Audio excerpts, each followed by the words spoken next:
રાજ્ય સરકાર દ્વારા આદિજાતિ વિદ્યાર્થીઓની પોસ્ટ મેટ્રિક શિષ્યવૃત્તિ બંધ કરાઈ છે, ત્યારે શિષ્યવૃત્તિ શરૂ કરવાની માંગ સાથે આજે NSUI અને યુથ કોંગ્રેસ દ્વારા કલેક્ટર કચેરીનો તાળાબંધીનો કાર્યક્રમ અપાયો હતો, જેને લઈને પોલીસ અને કોંગી કાર્યકરો વચ્ચે સંઘર્ષ થતાં અફરાતફરી મચી ગઈ હતી। રાજ્યના આદિજાતિ વિદ્યાર્થીઓને સરકાર દ્વારા પોસ્ટ મેટ્રિક શિષ્યવૃત્તિ અપાતી હતી, જોકે છેલ્લા કેટલાક સમયથી આ શિષ્યવૃત્તિ સરકાર દ્વારા બંધ કરી દેવાતા આદિજાતિ વિદ્યાર્થીઓ મુશ્કેલીનો સામનો કરવા મજબૂર થયા છે। આ શિષ્યવૃત્તિ ફરી શરૂ કરવાની માંગ સાથે આજે NSUI અને યુથ કોંગ્રેસ દ્વારા કલેક્ટર કચેરીની તાળાબંધીનો કાર્યક્રમ અપાયો હતો, જેને લઈને સમગ્ર કલેક્ટર કચેરી પોલીસ છાવણીમાં ફેરવાઈ ગઈ હતી। જોકે કોંગી કાર્યકરો રેલી સ્વરૂપે કલેક્ટર કચેરીના ગેટ પાસે આવી પહોંચ્યા હતા, જ્યાં પોલીસે તેઓને અટકાવતા મામલો ગભરાયો હતો। દરવાજો તોડવાનો પ્રયાસ કરી અંદર પ્રવેશ કરવા જતા કાર્યકરોને પોલીસે રોકતા ઘર્ષણ થયું હતું, જેને લઈને અફરાતફરી મચતા પોલીસે કેટલાક કોંગી કાર્યકરોની અટકાયત કરી હતી।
તે દરમિયાન પોતાના હક માંગવા આવેલા આદિવાસી વિદ્યાર્થીઓ પર પોલીસે કરેલા અત્યાચારને વખોડી કાઢતા તેને લોકશાહીની હત્યા ગણાવી હતી।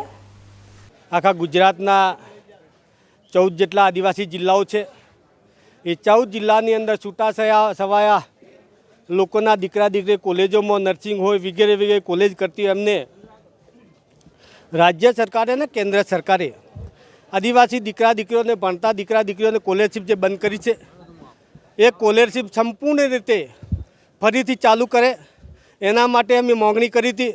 અને એ માંગણીના અનુસંધાને અહીંયા અમીરગઢ અને દોતા અને બનાસકાંઠાના છૂટાછવાયા સર્વે આદિવાસી વસ્તી ધરાવતા બધા જ લોકો ગામડામાંથી અહીંયા આવ્યા છે ને એમને દીકરા દીકરીઓ આગળ અભ્યાસ કરે એના માટે અમે માંગણી કરીએ છીએ। સરકાર પાસે માંગણી કરી છે કે અમારી જે સરકાર હતી ત્યારે જે સ્કોલરશીપ આપતા હતા સંપૂર્ણ રીતે તે ચાલુ કરો, એવી અમારી માંગણી હતી। આજે શું થયું? શું પરિસ્થિતિ સર્જાઈ? પરિસ્થિતિ તમે મીડિયાના મિત્રો તમે પણ જોઈ રહ્યા છો કે લોકશાહીની અંદર આજે લોકશાહીના અમારા ઉપર જો અત્યાચાર થયો છે, એવો જ અત્યાચાર કદાચ આપ પણ માનવ મહેમાન છો તે આપણા પર કદાચ અત્યાચાર થાય એક શંકાનો વિષય પણ સાથે સાથે અમે એવું કહીએ છીએ, લોકશાહીના ઢબે રહીને આપણો હક માંગવાનો કલેક્ટર જોડે ગોધી સિંધ્યા માર્ગે અમે SP કચેરી નહીં ગયા, બીજે નથી ગયા, ધલમ કે ધુમાલ નથી કર્યો, અમે કલેક્ટર કચેરી આવ્યા છીએ। કલેક્ટર કચેરી આવ્યા પછી અમે કીધું છે તમે અમને જવા દો, ના જવા દો, તો આટલા સુધી અમને બધાને હેરાન ના કરતા કલેક્ટરના પ્રતિનિધિ અથવા તો કલેક્ટર જાહેર જીવનમાં તો કલેક્ટર પોતે જ આવવા જોઈએ વાટાઘાટા કરવા માટે।